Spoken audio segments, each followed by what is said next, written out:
Are interest rate buydowns on VA loans worth it in 2025? It depends, but knowing the difference could save you thousands.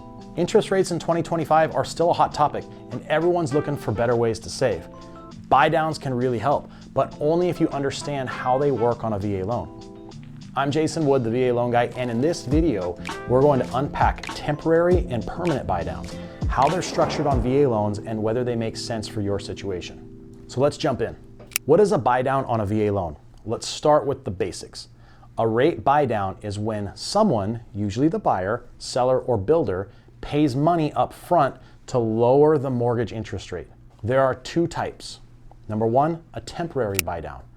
Lowers your interest rate for the first few years. Could be a 2-to-1 buydown or a 3-to-1 buydown.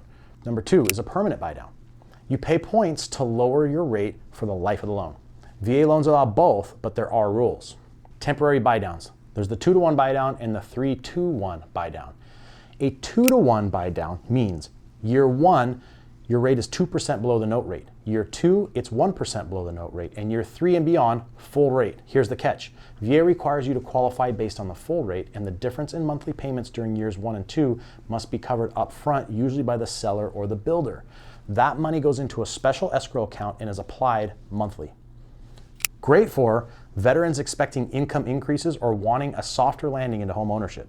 But remember, this is not a discount, it's prepaid interest. Did you know some lenders pitch 2-to-1 buydowns as a no-brainer?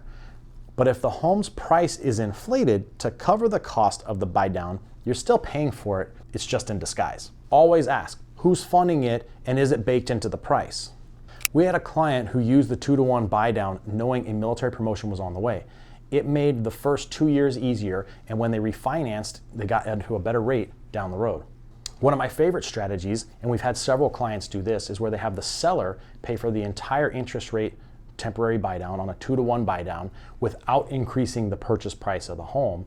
And now our veteran uses that to keep his rate below market rates until regular VA rates dip down to a point where he can do the VA IRRRL and transfer into a more permanent reduced interest rate.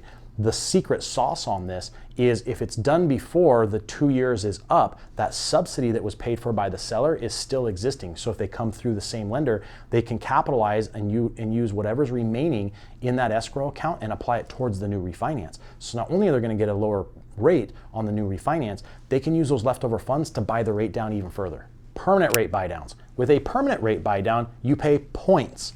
Each point is 1% of the loan amount to get a lower interest rate for the life of the loan. Sounds great, right? Well, here's what you need to consider. How long will you stay in the home? What's the break-even point? And could that cash be better used elsewhere? So for example, you pay $5,000 to lower your monthly payment by $50. That's 100 months, 8+ years to break even. If you might sell or refinance before then, it's probably not worth it.